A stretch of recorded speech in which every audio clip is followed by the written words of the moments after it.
And just as I passed my mother, I heard her say, "Oh my God." Shalom, it's David Benkof, the Broadway Maven. Probably the toughest monologue in all of Broadway is Paul in a chorus line when he talks about coming out as a gay teenager in the 1970s. Here's the entire monologue as performed by 6 different Pauls in high school productions. Determine which 2 are the best actors and put your answer in the comments below the video. And don't forget to like and subscribe. You wanted to see me? Yes, Paul. I really like the way you dance. No, I mean it. So, I figured we'd try this again. For one thing, if you're going to change your name, why go from a Puerto Rican name to an Italian one? Because I don't look it. People would always say, "You don't look Puerto Rican, you don't look Puerto Rican." But I am. So you figured you looked Italian? No, I just wanted to become somebody new. So I became Paul San Marco. Why did you want to become someone new? Why? Well, I'm not exactly proud of my past. Who is? Well, that's what the word means, Paul. Past. Look, that's easy for you to say. Look. Wait a minute. What made you start dancing? Your parents? No.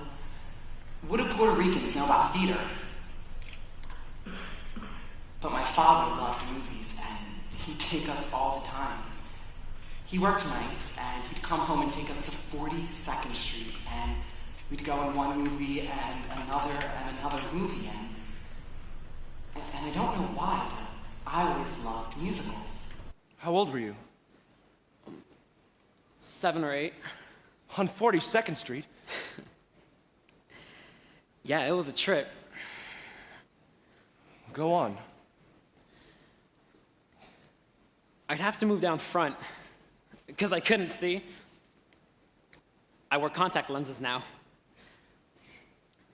I'd move down front, and these strange men would come sit beside me and play with me. I never told anyone because, well, I guess it didn't matter. Why didn't it matter? Why? Well, Look, Paul, if this is too rough for you, I have your picture and resume. No.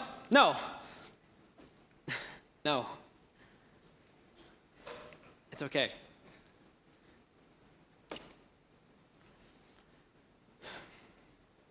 All right.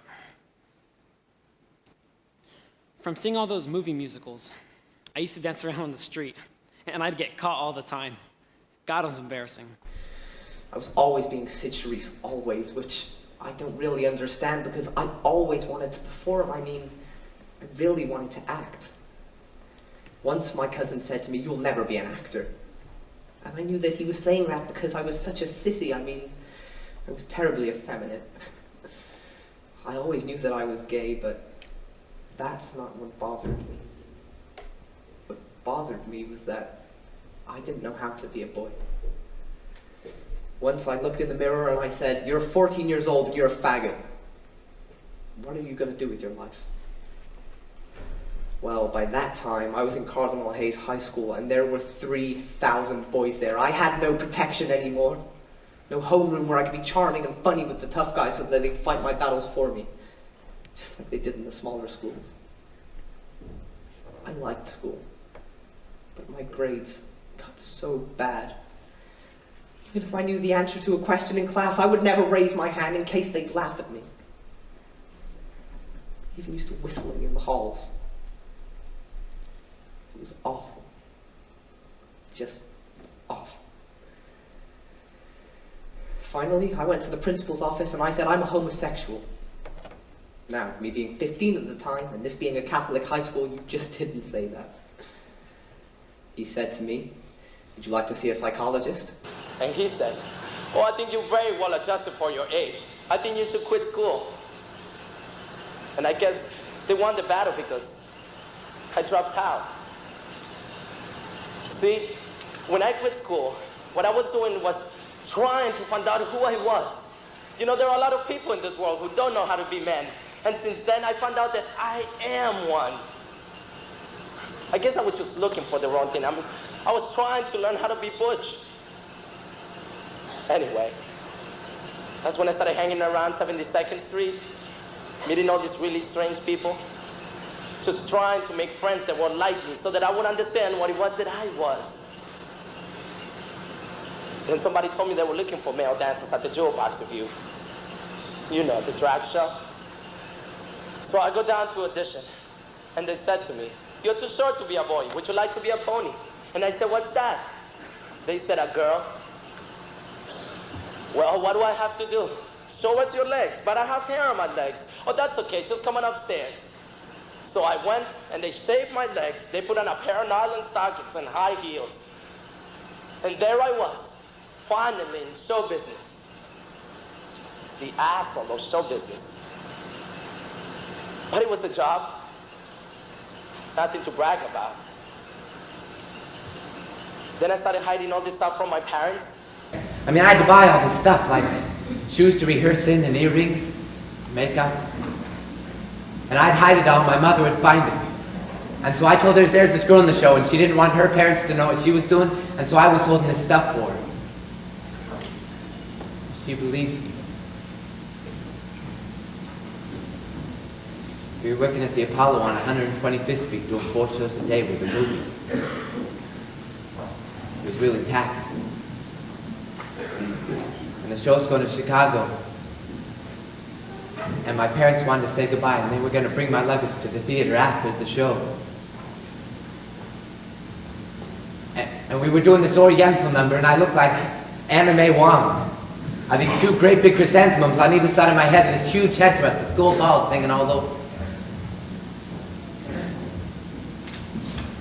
And I was going on for the finale. And going down the stairs, who should I see standing by the stage door? My parents. They got there too early. I freaked. I didn't know what to do, so I thought, well, I'll just walk quickly past them like all the others. They'll never recognize me. So I took a deep breath and started down the stairs, and just as I passed my mother, I heard it say, Oh my God. I died, but what can I do? I had to go in for the finale, so I just went. After the show, I went back to my dressing room, and I went back upstairs, and after I finished taking my makeup off and getting dressed, I went back downstairs, and there they were, standing in the middle of all of these.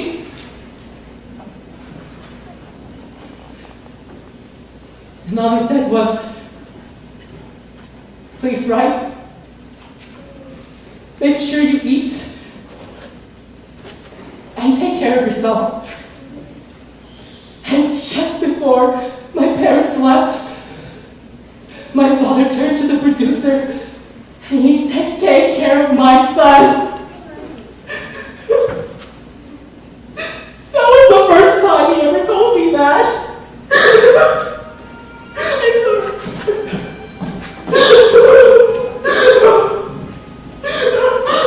I'm sorry.